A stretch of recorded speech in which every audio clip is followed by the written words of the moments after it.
up, everybody? It's another donation from my man, Mr. Joseph Manella. And Joseph wants me to put Painkiller from Judas Priest versus No Prayer for the Dying, Iron Maiden. Alright, I'm not saying this so I can piss people off, because seriously, people that get pissed off with what I'm about to say, they don't matter. Seriously. I'm not insulting you if I say something musically you don't agree with, right? And yeah, I've had a lot of people get their panties in a bunch, get a lot of sand in their vagina when I say that Iron Maiden's No Prayer for the Dying is the best thing they've done since Power Slave.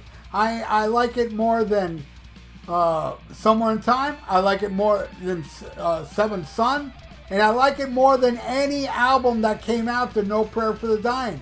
I love it because they stripped it down. They were getting a little too proggy-woggy for me, you know, with the last two, especially Seventh Son. But, you know, the Somewhere in Time, though, I will say I like some of Somewhere in Time a lot. You know, I love Alexander the Great. I love Loneliness of a Long Distance Runner. And I love Wasted Years. Deja Vu is pretty cool, too, you know. So, but, you know, Somewhere in Time, it's only Moonchild and the title track.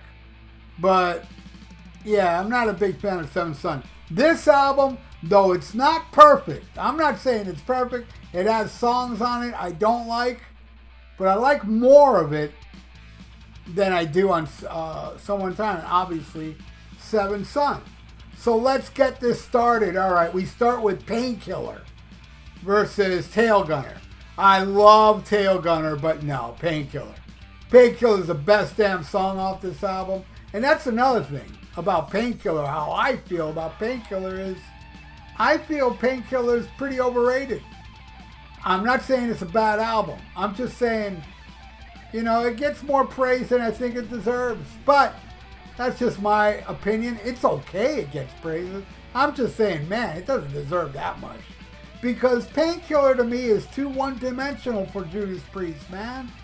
I like my Judas Priest with the different flavors, you know?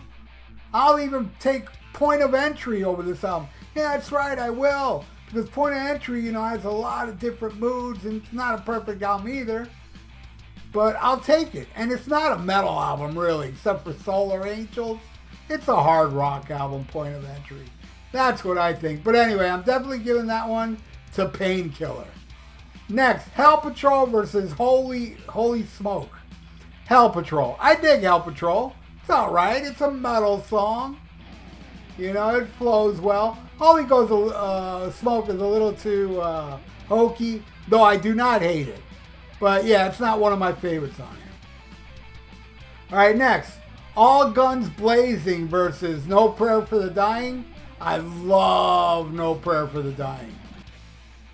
I love All Guns Blazing more. I'm giving another one to Priest. Priest got 3 so far. Alright, next song. Leather Rebel versus Public Enema #1. What a stupid title for a song. Public Enema #1. It's stupid as hell. But, I love Leather Rebel, but I'm putting Public Enema over it. That's right. I love Leather Rebel. It's alright. Alright, next, Metal Meltdown versus Fate's Warning. I'm giving that one a Metal Meltdown. I'll never forget the first time I heard Metal Meltdown. I thought, this is total Halloween. You know, back in the 80s, Halloween 80s. I just think this is a total Halloween song. Alright, doesn't sound like Priest to me. It sounds like Halloween. And that's the thing about this album. It's a little bit too samey. Even though I do love everything we've heard so far. Alright, next. I gave that to Metal Meltdown, by the way. Against Fate's Warning. Just in case. Alright, next is Nightcrawler versus Assassin. I'm going to have to... Man, and let me tell you, I love the Assassin. I've seen a lot of hate for that song online. People bashing on Assassin. I love Assassin because it's kind of stripped down, man. And it's metal. I love it. I love Nightcrawler more, though. I got to give that one a Priest. All right, next. Between the Hammer and the Anvil versus Run Silent, Run Deep. Both cool, but I'm giving it to Run Silent, Run Deep. And I know Run Silent, Run Deep is one of those many galloping Iron Maiden songs. And seriously, it's one of my favorite galloping Iron Maiden songs.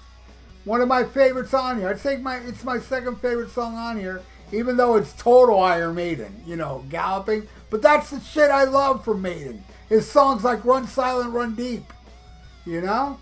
And Between the Hammer and the Anvil is awesome. It is an awesome song, but I'm going with Maiden, man. I'm going with Maiden on that one. All right, next. A Touch of Evil versus Hooks and You. I dislike both of them. I dislike Hooks and You a little more, though. I'll give that to Priest, but I think A Touch of Evil is like, I just don't like it. I don't like it. All right, next. Battle Hymn versus Bring Your Daughter to Slaughter. Battle Hymn is just a short instrumental. I'll give it to Bring Your Daughter to Slaughter, which I do not think is a bad song. Little hokey, yeah, but it's a cool tune. And I like this Iron Maiden version of Bring Your Daughter to Slaughter over Bruce Dickinson's solo version that was on one of those Nightmare on Elm Street soundtracks. I like the Maiden version more. And I believe, I could be wrong, leave it in the comments below. Am I right when I'm saying that Bring Your Daughter to Slaughter was a #1 hit in England? I know it got high on the charts, but I'm starting to think, wasn't it #1? I could be wrong. But somebody leave it in the comments below. All right. Yeah, all right, the last song. One Shot at Glory versus my favorite song for No Prayer for the Dying, Mother Russia. Another one, actually, it wasn't a person. I saw a link of like the worst Maiden songs. I go, oh, let me just go see, you know. And yeah, one of them was Mother Russia. I was like, damn, man.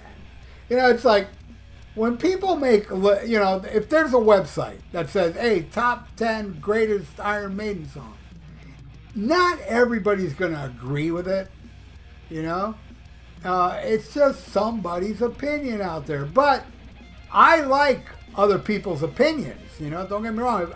I may disagree with them, but I like to hear what other people feel. Like in the comments below here, you know, you can leave your comments of what you feel about Painkiller and No Rest for the Dying. I accept any opinion, and no opinion will offend me, all right? Unless you attack me. Then that's very offensive, and I'll make you disappear. But anyway, One Shot at Glory versus Mother Russia, easily Mother Russia. So Joseph, this is the final score. And there you go, buddy. Painkiller wins. Overrated, but still a good album. I don't think it's a bad album. I just think it's an overrated Judas Priest album. And No Prayer for the Dying is a very underrated Iron Maiden album that many people hate. And leave your comments below if you hate it. Trust me. Trust me, I will not be offended. I will still love this album, no matter what you think. But I like to hear what you think, as long as you're respectful. So thank you so much, Joseph Manella. You rock, my friend. And everybody out there, please subscribe to my channel if you haven't and ring that little notification bell. I would totally appreciate it. And like the video. It's good for the YouTube algorithms. So stay frosty. Listen to Black Sabbath and smack 'em a gob.